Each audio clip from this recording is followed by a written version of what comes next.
Minha mãe disse aos meus gêmeos de 11 anos. O Papai Noel não existe, e mesmo que existisse, ele pularia a sua casa porque eu não comprei um carro de luxo para o meu irmão favorito. As duas crianças congelaram. Arrumei nossas malas naquela mesma noite. Não contei a eles que eu tinha acabado de aceitar um emprego na Suécia. Eles só descobriram 6 meses depois, quando pesquisaram meu nome no Google.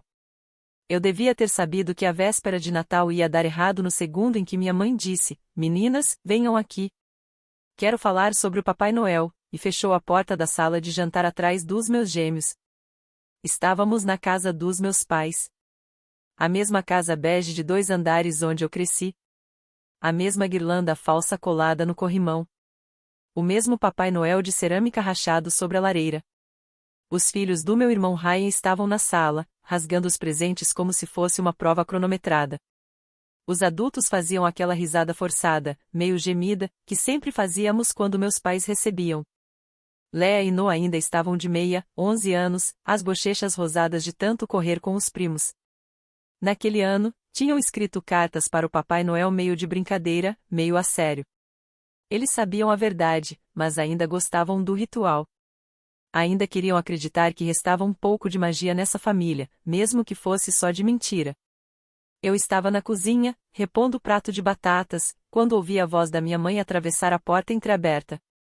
Olha, ela disse alto bastante para que eu ouvisse cada palavra. O Papai Noel não existe. E mesmo que existisse, ele pularia a sua casa este ano. Minha mão congelou na colher de servir. A voz de Leah saiu pequena. Por quê? Porque o pai de vocês, disse minha mãe. E eu podia ouvir aquele sorriso cortante no tom dela. Não se importa o suficiente com esta família para ajudar quando importa. O tio Ryan precisa de um carro de verdade para os filhos dele. E o pai de vocês se recusou. O Papai Noel não visita pessoas egoístas. Tudo ao meu redor ficou embaçado. Alguém passou atrás de mim e esbarrou no meu ombro. Eu não me mexi. Do outro lado da porta, ouvi Noah tentar ser corajoso. O papai não é egoísta, ele disse. Ele trabalha o tempo todo. Minha mãe soltou um resmungo de desprezo diante daquela coisinha de comercial de computador. Ah, por favor. O seu tio trabalha duro e mesmo assim passa dificuldades. O pai de vocês vai muito bem e não quis nem ajudar a comprar um carro para todo mundo poder andar junto. Isso não é coisa de bom filho. E também não é coisa de bom pai. Houve uma pausa. Eu conseguia imaginar tudo perfeitamente. Os olhos de Leah ficando vidrados. As mãos de Noah torcendo a barra do suéter. Então não, concluiu minha mãe. Não existe Papai Noel. E se existisse, teria vergonha de pousar no telhado de vocês este ano. Minhas mãos tremiam tanto que precisei largar o prato antes de deixá-lo cair. Minha garganta apertou, como se eu tivesse engolido um punho. Dei um passo em direção à sala de jantar, pronta para escancarar aquela porta, mas parei a um palmo da moldura. Leah e Noah saíram primeiro. Eles não estavam chorando. De algum jeito, isso tornou tudo pior. Os rostos deles estavam vazios, educados, aquele olhar que crianças fazem quando estão se esforçando muito para não constranger ninguém, principalmente os avós. Está tudo bem? Perguntei, com a voz falhando mais do que eu queria. Leah forçou um sorrisinho e deu de ombros. Noah não respondeu nada. Ele apenas pegou a mão da irmã e a conduziu em direção à sala de estar. Atrás deles, minha mãe apareceu como se nada tivesse acontecido. Sacudiu migalhas invisíveis do suéter de Natal e disse: "Você já colocou as batatas no forno?" Depois completou: "Samuel, elas vão esfriar." Eu olhei para ela, para a mulher que acabará de dizer aos meus filhos que o Papai Noel ia pular a casa deles porque eu não tinha comprado um SUV de luxo para o meu irmão. Não disse uma palavra. Ainda não. Meu nome é Samuel, tenho 38 anos. Moro nos arredores de Chicago, em uma casa geminada alugada, com meus gêmeos de 11 anos, Leah e Noah, metade da semana. Na outra metade, eles ficam com a mãe, Aaron, minha ex-esposa. Somos civilizados, até amigáveis. Nos separamos quando os gêmeos tinham 7 anos, e foi confuso por um tempo, mas acabamos nos acertando.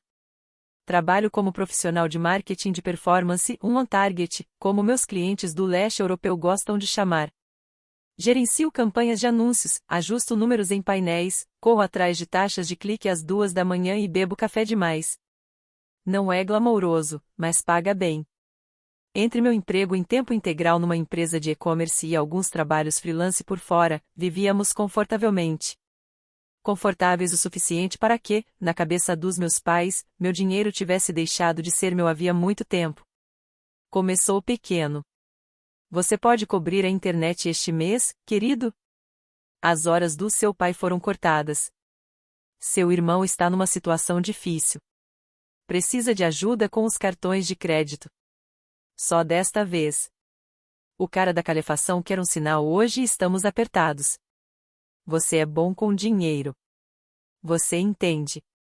Na época eram $100 aqui, 200 ali. Não dei muita importância. Eles tinham me ajudado na faculdade. Cuidaram dos gêmeos quando eram bebês. Família ajuda família. É o que a gente diz. Depois o Ryan estourou a transmissão do carro e, de alguma forma, aquilo virou problema meu. Coloquei $2.500 no meu cartão, só até me devolverem. Nunca devolveram. Em seguida veio a cirurgia nas costas do meu pai. O seguro não cobriu tudo, então mandei $5.000.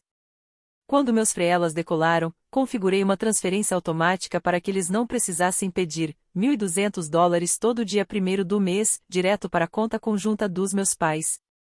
Essa transferência durou quase 6 anos. Nesses mesmos 6 anos, meus pais perderam a peça da 5ª série da Leia e do Noah porque o caçula do Ryan tinha um amistoso de futebol. Esqueceram o aniversário da Leia uma vez. Não o dia, o presente.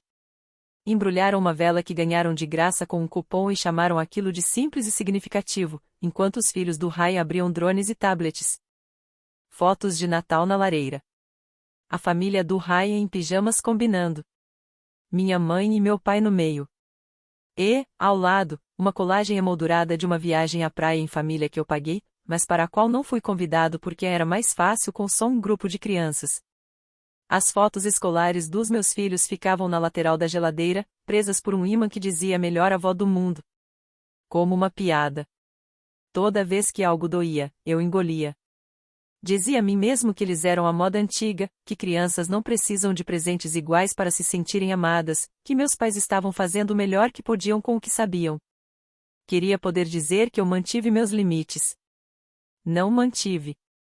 Quando Ryan e a esposa dele, Melissa, tiveram o segundo bebê, meus pais ligaram chorando, dizendo que ele não podia continuar dirigindo aquele sedã velho. Eles queriam um carro maior, algo seguro para as crianças.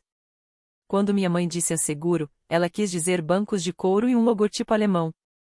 Encontramos um ótimo negócio em um BMW X5, ela me contou como se eu tivesse participado da decisão. A parcela é só $900 por mês, com entrada. Se você ajudar com a entrada e talvez com os primeiros meses. Eu ri, porque achei que ela estivesse brincando. Não estava.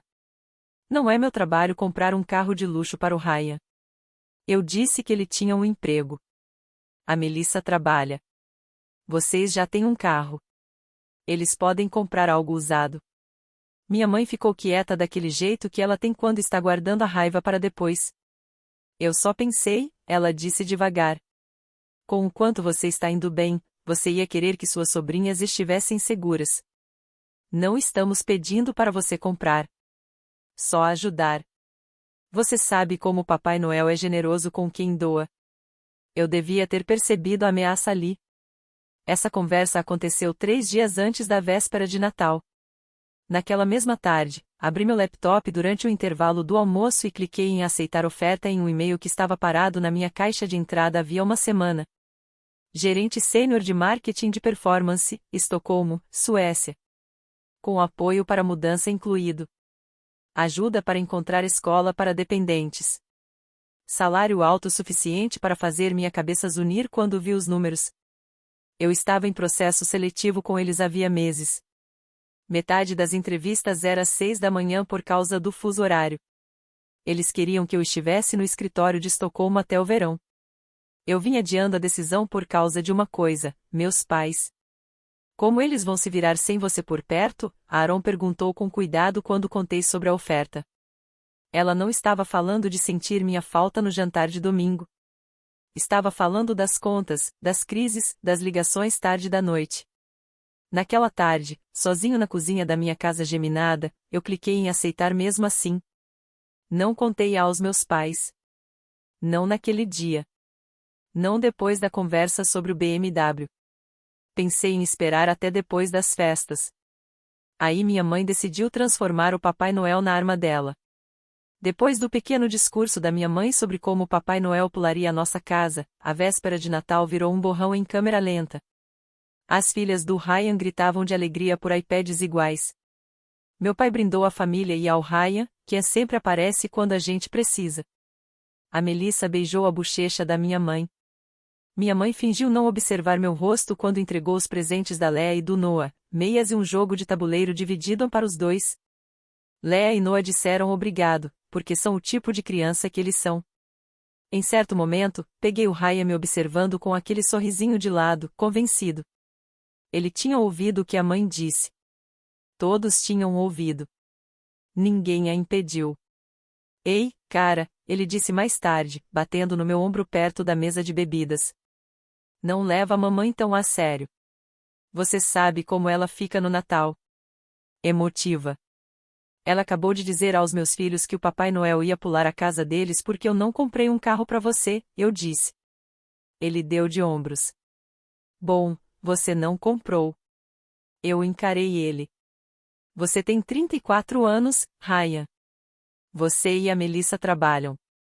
Vocês escolheram o BMW. Sim, porque achamos que tínhamos família, ele retrucou, com a voz baixa. A mamãe disse que você ia ajudar. Você tem esse dinheiro grande de tecnologia agora. Ou será que esse negócio de Target aí não paga tanto quanto você finge? Target Logistics, marketing de performance, anúncios online, seja lá o nome, ele completou. Senti o maxilar travar.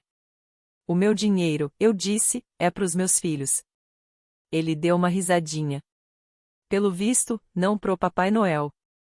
Eu me afastei antes de fazer algo de que me arrependeria. Ficamos tempo suficiente para a sobremesa. Leia beliscou a fatia de cheesecake comprado pronto. Noah sentou no chão montando um Lego que trouxe de casa, porque tinha me dito no carro, a caminho dali, a vovó não entende muito bem do que eu gosto. Na volta, flocos de neve batiam no para-brisa em linhas preguiçosas. Os gêmeos ficaram quietos no banco de trás. Metade do caminho, Leia falou sem levantar os olhos das mãos. Pai. Oi, meu amor. A gente fez alguma coisa errada pro Papai Noel? Minha mão apertou o volante. Não, eu disse talvez rápido demais. Vocês não fizeram nada de errado. Noah pigarreou.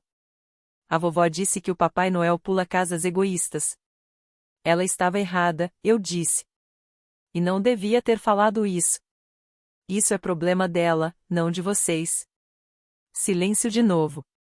Então Noah fez a pergunta que eu estava tentando não pensar. A vovó está brava com você por causa do carro do tio Ryan? Engoli em seco. Está, eu disse por fim. Ah, ele falou depois de um momento. Você ainda vai comprar presentes para eles no ano que vem? Fiquei olhando para o semáforo à frente, piscando vermelho, refletido no gelo da pista. Não, eu disse devagar. Acho que não. De volta em casa, os gêmeos subiram para trocar de roupa e colocar o pijama. Ouvi os dois cochichando no quarto da Leia. Aquele sussurro baixo e sério de criança que significa que eles estão costurando o dia na memória, decidindo quanto daquilo foi culpa deles. Sentei à mesa da cozinha com o laptop aberto e as mãos espalmadas na madeira. Sobre o balcão, meu celular acendeu com uma nova mensagem da minha mãe. Você magoou muito o Ryan hoje, sabia? Ele fez tanto por você ao longo dos anos. Tudo que pedimos foi ajuda com um carro. E você fez uma cena com essa sua atitude. Só espero que seus filhos não cresçam achando que dinheiro é mais importante que família. Dinheiro é mais importante que família. A mesma mulher que acabará de usar dinheiro para dizer aos meus filhos que eles não valiam o tempo do Papai Noel escreveu aquilo com toda a convicção. Rolei as mensagens antigas, capturas de tela de confirmações de pagamento, fotos do telhado novo deles. Obrigada, querido. Estaríamos perdidos sem você. O jantar de aniversário deles que eu paguei. Você é uma bênção, Samuel. A casa de veraneio que eu reservei para o primeiro casamento do Ryan. A conta do dentista que paguei quando meu pai quebrou um dente e se recusou a ir a uma clínica barata. A lista só aumentava. Família, aparentemente, começava e terminava na minha carteira. Meu e-mail apitou ao fundo. Troquei de aba. A linha de assunto saltou aos meus olhos. Bem-vindo a Nordline. Aceitação da oferta recebida. A representante de RH da empresa sueca tinha respondido. Estamos muito felizes em tê-lo conosco, Samuel. Conforme conversado, daremos suporte à mudança para você e seus filhos. Data de início provisória, 1º de julho. Agendaremos uma ligação em janeiro para falar sobre opções de escola. Fiquei encarando aquelas palavras por um bom tempo. Eu, Lea e Noah, em Estocolmo, num apartamento novo, em um país onde meus pais estariam a 8 horas de diferença de fuso e a uma passagem aérea caríssima de distância. Pensei na minha mãe se abaixando até o rosto dos meus filhos, dizendo que o Papai Noel ia pular a casa deles. Pensei no sorrisinho do Ryan, em como ele tinha aceitado tão rápido que o que eu ganhava era o pagamento futuro do carro dele. Pensei em cada transferência automática, em cada só desta vez, em cada vez que eu disse a mim mesmo que eles começariam a tratar meus filhos melhor assim que a situação financeira estivesse estável. Eles nunca iam tratar meus filhos melhor. Não enquanto eu continuasse pagando para que tudo ficasse exatamente como estava. Foi ali que algo dentro de mim se rompeu. Não de forma barulhenta, nem dramática, mas como um clique silencioso, uma trava se fechando no lugar. Levantei, fui até o corredor e puxei nossas malas de dentro do armário. Não contei nada grande aos gêmeos naquela noite. Disse apenas para arrumarem uma bolsa para passar a noite, caso quiséssemos ficar em casa em vez de voltar lá no dia seguinte. Apresentei como uma escolha. Crianças precisam de escolhas quando todo o resto parece instável. Lea pegou o moletom favorito e a raposa de pelúcia com a qual ela ainda fingia não dormir. Noah colocou o Nintendo Switch e 3 meias descombinadas. Eles adormeceram na minha cama, um de cada lado, como faziam quando eram pequenos e tinham medo de tempestades. Voltei a sentar à mesa da cozinha, o laptop aberto, o aplicativo do banco brilhando na tela. Por 6 anos, os nomes dos meus pais tiveram sua própria linha na minha planilha de orçamento. Ajuda da hipoteca, $1.200, automático. Contas, pais, $180, automático. Carro, Ryan, $450, automático. Parecia tão normal ali na lista. Hipoteca, supermercado, creche, poupança, pais. Cliquei na primeira transferência automática. Uma caixa de confirmação apareceu, parar este pagamento recorrente. Meu dedo pairou sobre o mouse por talvez 2 segundos. Sim. Um clique. Feito. Segunda transferência. Sim. Terceira. Sim. Tirei uma foto da tela de confirmação, não porque eu precisasse de prova, mas porque uma parte de mim não acreditava que eu tinha realmente feito aquilo. Depois abri a conta poupança do fundo de emergência familiar que eu tinha criado 3 anos antes. Tinha começado como uma boa ideia, uma conta compartilhada para o caso de algo grande acontecer. Incêndio na casa, cirurgia, qualquer coisa. Eu depositava $500 por mês. Meus pais tinham prometido acrescentar o que pudessem. Nunca colocaram um centavo. O saldo ficou em pouco mais de $24.000. A maior parte era minhas entradas, minhas horas extras. Campanhas que eu rodava nos fins de semana para que meus filhos tivessem Natal e meus pais tivessem um teto. Transferi o valor inteiro para minha própria conta de poupança de alto rendimento, rotulada Suécia Crianças. Meu peito afrouxou um pouco. Não parecia vingança. Parecia colocar o dinheiro de volta onde ele sempre deveria ter estado. Em seguida, abri o portal da operadora de celular. Meus pais estavam no meu plano família. O Ryan e a Melissa também. Tinha feito sentido quando os incluí, pacote mais barato, mais dados, todo mundo feliz. Eles nunca pagavam a parte deles em dia. Eu sempre cobria, porque é só uma conta de telefone. Das 4 linhas no meu nome, deixei só 3, a minha, a da Lea e a do Noah. Um aviso pequeno apareceu sobre multa por cancelamento antecipado. Aceitei. Ainda saía mais barato do que uma única emergência daquelas que eles costumavam me ligar em qualquer mês. Depois fiz algo mais mesquinho, mas necessário. Entrei nos serviços de streaming. Netflix, Hulu, Spotify, Plano Família. Troquei as senhas, não por despeito, mas porque esses pagamentos também saíam do meu cartão. Pequenas cobranças de $10 que iam se acumulando com o tempo. Se quisessem assistir às séries deles, que pagassem. Por último, abri meu e-mail de trabalho. A empresa sempre tinha sido generosa em me deixar listar meus pais como contatos de emergência. Uma vez, inclusive, tinham estendido meu desconto de funcionário para eles comprarem um equipamento. Removi as informações dos meus pais e coloquei as da Aaron e do meu melhor amigo, Marcos. Fiquei encarando aqueles formulários por um longo minuto silencioso. Sem pagamentos diretos, sem contas conjuntas, sem plano de celular compartilhado, sem fundo de emergência. Meus pais estavam fora das minhas finanças. Todas elas. Enviei uma mensagem para Aaron. Ei, parei de sustentar meus pais. Explico depois, mas por enquanto preciso que você saiba que estou colocando tudo no plano Suécia. A gente conversa depois do Natal. Nós dois, sobre as crianças, sobre Júlio? Ela respondeu quase na hora, orgulhosa de você. A gente vai dar um jeito. As crianças merecem paz. Soltei o ar. Aquele tipo de suspiro que parece que você estava aprendendo a respiração há anos. Então abri uma nova planilha. Mudança para a Suécia. Cronograma. Janeiro, ligação com o RH. Iniciar papelada do visto. Fevereiro, contar oficialmente a Aaron. Ajustar guarda. Falar com o advogado, se preciso. Março, avisar sobre a saída da casa geminada. Começar a vender móveis. Abril, renovar os passaportes dos gêmeos. Maio, jantares de despedida com pessoas que realmente nos amam. Junho, embalar o que restar. Julho, vou para Estocolmo.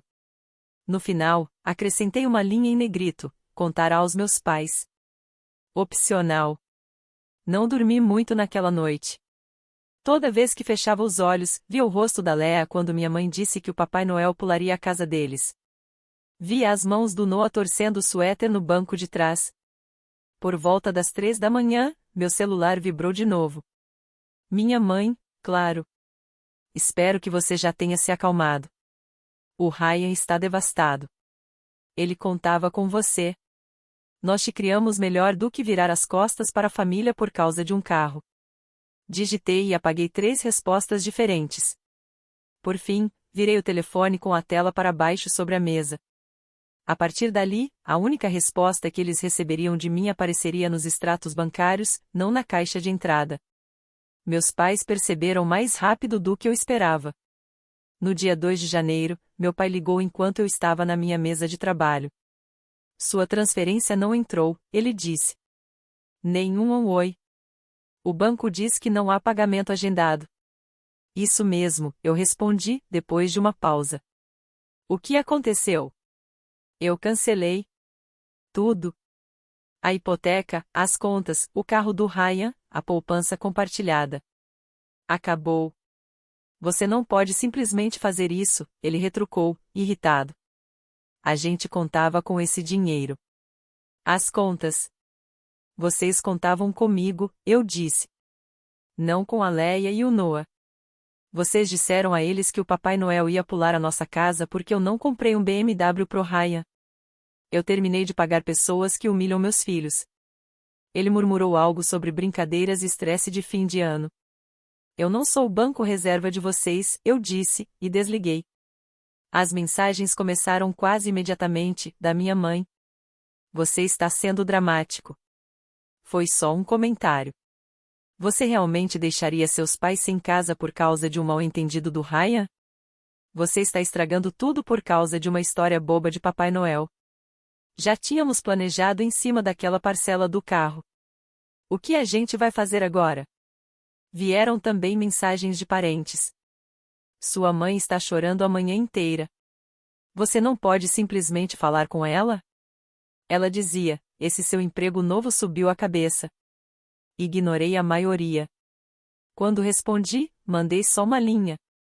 Eu não vou financiar uma família que acha que meus filhos valem menos. E foi isso. Janeiro virou fevereiro. Tive a ligação com o RH da Suécia. Começamos as inscrições escolares dos gêmeos. O rapaz do RH explicou sobre as escolas, aulas extras de sueco, saúde gratuita para crianças. Gratuita me acertou mais forte do que deveria. Eu vinha tapando buracos no orçamento dos meus pais havia anos, sentado à mesa da cozinha da Aron, com o chá esfriando. Eu não quero afastá-los de você, eu disse. Eu sei, ela respondeu. A gente faz verões, visitas longas, chamadas de vídeo. A gente dá um jeito. E, sinceramente, fico aliviada que eles tenham um oceano entre eles e seus pais. Ela dizia versões mais suaves disso havia anos. Eu sempre respondia, eles vão mudar. Não mudaram. Em março, metade da casa geminada já estava em caixas. As crianças já sabiam que algo estava acontecendo, então eu assentei no sofá. Tem um trabalho, eu disse. Em outro país. É mais calmo, mais seguro. A gente pode ser feliz lá. É longe da vovó e do vovô, mas vocês ainda vão ver a mamãe. Eu não faço isso se vocês odiarem a ideia. Leia mordeu a manga do moletom. As pessoas lá falam do Papai Noel como a vovó falou? Não, eu disse. E se alguém algum dia falar com vocês desse jeito, a gente vai embora. Noah franziu a testa. Lá tem neve? Tem. Muita. Ele assentiu. Então eu quero ir. Partimos no fim de junho. Aaron chorou no aeroporto, abraçou as crianças como se pudesse guardá-las dentro dos braços. Meus pais não estavam lá. Minha mãe tinha mandado uma mensagem na noite anterior dizendo que eles não iam validar essa decisão ridícula. Eu deixei sem ler. Estocolmo parecia uma página em branco. A luz longa do verão, bicicletas por toda parte, gente saindo do trabalho às 5 da tarde sem pedir desculpa.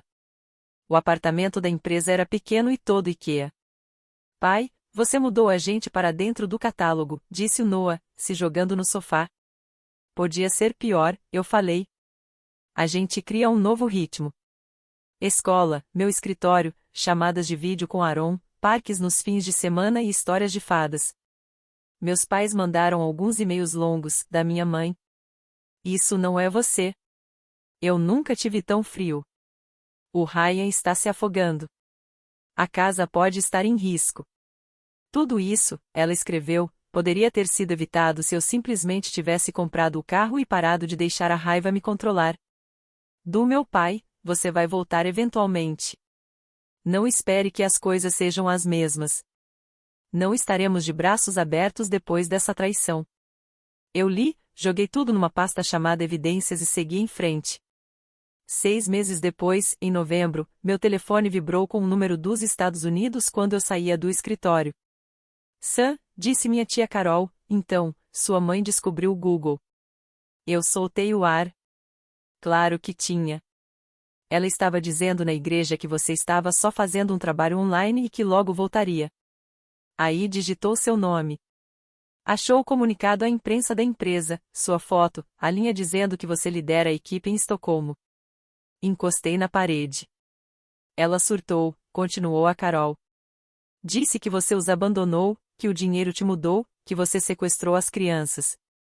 Depois disse que você nunca foi família de verdade, não como Ryan. Lá estava. Algumas pessoas acham que você é terrível, acrescentou Carol. Outras acham que você é corajoso. Eu só sei que seus filhos parecem mais felizes nessas fotos do que jamais pareceram na casa dos seus pais. Meus olhos arderam. Obrigada por me contar. Naquela noite, minha mãe mandou um e-mail. Assunto: vimos o que você fez. Ela escreveu que eu tinha realmente me mudado, realmente levado os netos embora. Tudo porque eu não soube lidar com uma conversa simples sobre família. Todo mundo tinha visto meu emprego grandioso. Quando o dinheiro secou, ela disse: eu não deveria esperar que eles estejam lá. Você foi embora. Lembra disso? Pela primeira vez, eu respondi. Lembrei ela que tinha dito a uma criança de 11 anos que o Papai Noel pularia nossa casa porque eu não comprei um carro de luxo para o Ryan, que ela usou meus filhos para me punir por impor um limite. Escrevi. Eu não me afastei da família. Eu me afastei de pessoas que veem minha conta bancária antes de verem meus filhos. As crianças estão felizes e seguras aqui. Vocês estão fora das minhas finanças de vez. Se algum dia quiserem um relacionamento com a Leah e o Noah, isso começa com um pedido de desculpas a eles, não com desculpas para mim. Até lá, não entrem em contato conosco. Cliquei em enviar. Nenhuma resposta veio. O Natal na Suécia chegou rápido. Dias curtos e cinzentos, estrelas de papel em todas as janelas. Compramos uma pequena árvore falsa e a decoramos com corações de papel feitos na escola e um cavalinho de madeira. Na véspera de Natal, arrumei a mesa para 13, por hábito, coloquei um quarto prato. Esse é para quem? Perguntou Noah. Vovó e vovô, sussurrou a Leah. Olhei para o prato vazio. É só um lembrete, eu disse, de pessoas que poderiam estar aqui, mas escolheram não ser gentis. Comemos almôndegas e purê de batatas, bebemos suco de maçã com gás barato e jogamos um jogo de tabuleiro até todos estarmos rindo. Depois dos presentes, os gêmeos foram ligar para Aaron. A Leah voltou um minuto depois com um papel dobrado. Eu fiz uma coisa para você, ela disse. Era um desenho do nosso prédio, nós três numa varandinha, usando gorros de inverno, e acima um trenó torto. No topo, ela tinha escrito: o Papai Noel vai onde estão os pais bons. Minha garganta fechou. Eu amei. Posso colocar na geladeira? Pode, ela sorriu. Para você não esquecer. Mais tarde, depois que eles adormeceram, abri o aplicativo do banco. A categoria Ampaisan tinha desaparecido. Suécia Crianças estava lá no lugar. Durante anos, eu disse a mim mesmo que estava comprando uma família para meus filhos. Não estava. Agora, o dinheiro comprava botas, aulas de idioma, sessões de terapia para desfazer as palavras da minha mãe. Fui ver os gêmeos uma última vez e depois atravessei a sala silenciosa. O prato extra ainda estava na mesa, intocado. Eu não me sentia com raiva, só seguro. Meus filhos nunca mais iam se perguntar se o Papai Noel, ou qualquer outra pessoa, estava pulando a casa deles porque eu não quis comprar um carro de luxo para um homem adulto. Eles sabiam agora. O Papai Noel vai onde estão os pais bons. E, dessa vez, isso era aqui.